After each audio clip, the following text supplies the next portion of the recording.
আসসালামু আলাইকুম। অপেক্ষা অপেক্ষা অপেক্ষা ফাইনালি জাতীয় বিশ্ববিদ্যালয় আমাদের সেই অপেক্ষার অবসান ঘটিয়েছে।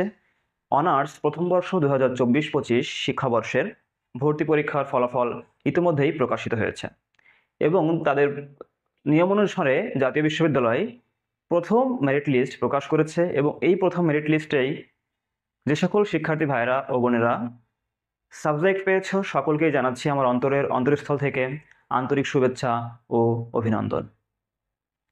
এখন তোমাদের মনের মধ্যে অনেক অনেক প্রশ্ন কিন্তু ঘুরপাক খাচ্ছে যে আমি সাবজেক্ট পেয়েছি, এখন আমার করণীয় কি? আমি সাবজেক্ট পেয়েছি কিন্তু আমার পছন্দের সাবজেক্ট পাইনি, এক্ষেত্রে আমি কি করতে পারি? অনেকেই যারা সাবজেক্ট পাওনি কিন্তু পাস মার্ক পেয়েছো, তোমার কি করণীয়?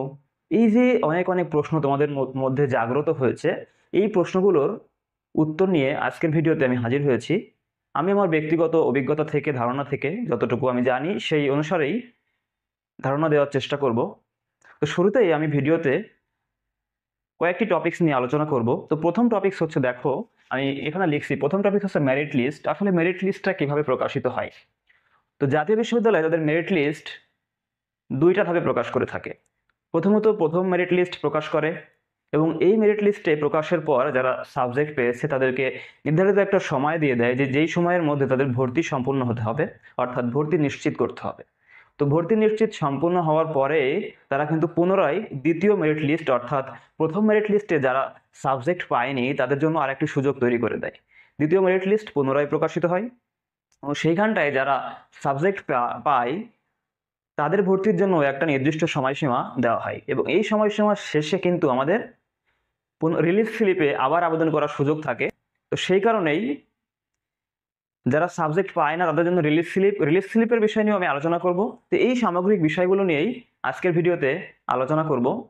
তবে শুরুতে আলোচনা করছি মেরিট লিস্ট। মেরিট লিস্টটা কি? দেখো, তুমি যে কলেজটা চয়েস দিয়েছো সেই কলেজের যে আসন সংখ্যা রয়েছে, তুমি পরীক্ষায় যে পরিমাণ নম্বর পেয়েছো, সেই সব দিক তুলনা করে কিন্তু মেরিট লিস্ট প্রকাশ করা হয়।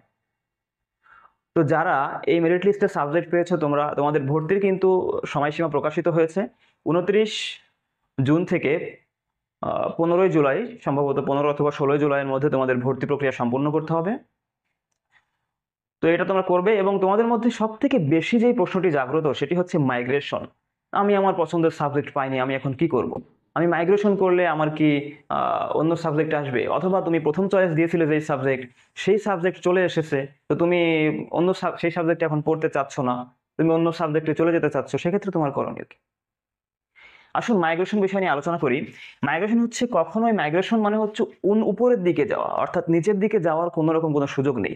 যদি তোমার সাবজেক্ট চয়েসটা ঠিক এরকম হয়ে থাকে, মনে করো তুমি ফার্স্ট চয়েস দিয়েছো হচ্ছে কেমিস্ট্রি, সেকেন্ড চয়েস হচ্ছে ম্যাথমেটিক্স, থার্ড চয়েস হচ্ছে physics, fourth choice Bangla, fifth choice হচ্ছে ফিলোসফি। যদি এরকম একটা চয়েস তোমার লিস্ট থেকে থাকে, তুমি মনে করো তুমি মেরিট লিস্টে তুমি পেয়েছো হচ্ছে বাংলা। তুমি যখন বাংলা পেয়েছো কিন্তু তোমার পছন্দের সাবজেক্ট তুমি কিন্তু কেমিস্ট্রি, এই জন্য তুমি কেমিস্ট্রি প্রথম চয়েস দিয়েছো। এখন তুমি চিন্তা করছো আমি বাংলায় তো আমি পড়তে চাই না, এখন আমার করণীয় কি? তুমি কিন্তু যখন ভর্তি ফর্ম পূরণ করবে তখন কিন্তু এখানে মাইগ্রেশন অপশনটা অন করতে পারবে। তো মাইগ্রেশন অপশন অন করলে যেটা হবে, এই যে উপরের দিকে যে সাবজেক্টগুলো রয়েছে এই সাবজেক্টের সিট খালি থাকা সাপেক্ষে তোমাকে মাইগ্রেশন করা হবে, অর্থাৎ তোমার সাবজেক্ট কিন্তু পরিবর্তিত হবে। তো বেশিরভাগ ক্ষেত্রেই দেখা যায় মাইগ্রেশন অন করলে পছন্দের সাবজেক্টই চলে আসে। তাই তোমরা যারা পছন্দের সাবজেক্ট পাওনি, তোমাদের হতাশ হওয়ার কিছু নেই। আমার ব্যক্তিগত মতামত, তোমরা যেই সাবজেক্টে এসেছো ওই সাবজেক্টে ভর্তি হও এবং মাইগ্রেশন অন রাখো। আশা করি তুমি তোমার সেই কাঙ্ক্ষিত স্বপ্নের সাবজেক্ট পেয়ে যাবে। এরপর আসুন, অনেকের মনে প্রশ্ন যে আমি প্রথম চয়েস দিয়েছিলাম কেমিস্ট্রি, আমি প্রথম চয়েস পেয়ে গিয়েছি কিন্তু এখন আমি কেমিস্ট্রিতে পড়তে চাই না। আসলে এই ধরনের যারা প্রশ্ন নিয়ে এসেছো তাদের আসলে এই মুহূর্তে তেমন কিছুই করার নেই, কারণ মাইগ্রেশনে কখনোই নিচের দিকে আসা যায় না, উপরের দিকে। যারা প্রথম চয়েস যাদের এসেছে তারা কিন্তু মাইগ্রেশন করতেই পারবেন না। এখন পরবর্তী প্রশ্ন হচ্ছে যে আমি মাইগ্রেশন করলাম, মাইগ্রেশন যদি আমার সাবজেক্ট না আসে পছন্দের, তুমি যেই সাবজেক্টে ভর্তি হয়েছো ওই সাবজেক্ট কিন্তু তোমার থেকে যাবে যদি তুমি মাইগ্রেশনে সাবজেক্টের প্রমোশনটা না হয়। তো আশা করি মাইগ্রেশন সংক্রান্ত যে প্রশ্নগুলো ছিল তোমাদের মনে, সেই প্রশ্নগুলোর উত্তর তোমরা পেয়েছো। এর পরবর্তী বিষয় হচ্ছে আমাদের রিলিজ স্লিপ। রিলিজ স্লিপটা কি? আমি এই তো পূর্বেই একটু আলোচনা করেছিলাম যে দ্বিতীয় মেরিট লিস্ট যখন প্রকাশ করা হবে তারপরেও যে ভর্তি প্রক্রিয়া সম্পূর্ণ হবে, সেই ভর্তি প্রক্রিয়ার পরে রিলিজ স্লিপে অ্যাপ্লাই করার সুযোগ পাবে তোমরা। সেখানটায় যারা কোনো মেরিট লিস্টে সাবজেক্ট পাওনি, তোমরা চাইলে, অথবা তোমার প্রথম মেরিট লিস্টে বা সেকেন্ড মেরিট লিস্টে সাবজেক্ট পেয়েছিলে, তোমাদের পছন্দের সাবজেক্ট আসেনি, সেখানে তুমি ভর্তি হওনি, তারাও পুনরায় আবার রিলিজ স্লিপে আবেদন করতে পারবে। রিলিজ স্লিপে আবেদনের সিস্টেমটা হচ্ছে, তোমরা সর্বোচ্চ 5টি কলেজ চয়েস দিতে পারবে। তোমার পছন্দ অনুযায়ী 5টি কলেজ র্যাঙ্কিং করে চয়েস দিবা, সেই চয়েস থেকেই তুমি সাবজেক্ট যে কোনো একটা কলেজে পেয়ে যাবে। এটাই হচ্ছে রিলিজ স্লিপের নিয়ম। এরপরে এই যে মাইগ্রেশন, রিলিজ স্লিপ এবং মেরিট লিস্ট, এই 3টা বিষয় নিয়ে আলোচনা করলাম। এর পরবর্তী বিষয় হচ্ছে ভর্তি সংক্রান্ত কিছু কথা বলবো। তো তোমরা যারা নোটিশ ইতিমধ্যে দেখেছো, তোমাদের নোটিশ 29 জুন থেকে 15 জুলাই বা 16 জুলাইয়ের মধ্যে ভর্তি সম্পূর্ণ করতে হবে। তো এই ভর্তি প্রক্রিয়ায় প্রথমে তোমাদের ভর্তি ফর্মটি পূরণ করতে হবে, এবং তার পরবর্তী সময়ে অনলাইন ব্যাংকিং এর মাধ্যমে, অর্থাৎ যেই নিশ্চয়ন করা, অর্থাৎ তুমি এই কলেজে ভর্তি হবা তার নিশ্চিত করার জন্য একটি ফিস রয়েছে, সম্ভবত 565 টাকা, অর্থাৎ 565 টাকা। তো ওই টাকাটা তোমাকে মোবাইল ব্যাংকিং এর মাধ্যমে পেইড করতে হবে, এবং সেই পেমেন্ট স্লিপ এবং অ্যাপ্লিকেশন ফর্ম আর যাবতীয় যে কাগজপত্রগুলো লাগবে নোটিশে উল্লেখিত আছে, সেই কাগজপত্রগুলো নিয়ে কলেজে সরাসরি জমা দিতে হবে। এটাই হচ্ছে তোমাদের আপাতত কার্যক্রম।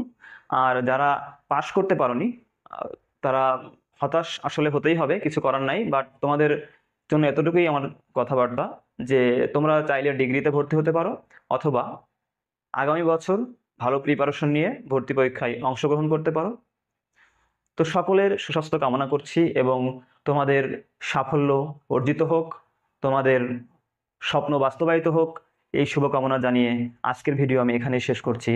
সকলকে ধন্যবাদ। আসসালামু আলাইকুম।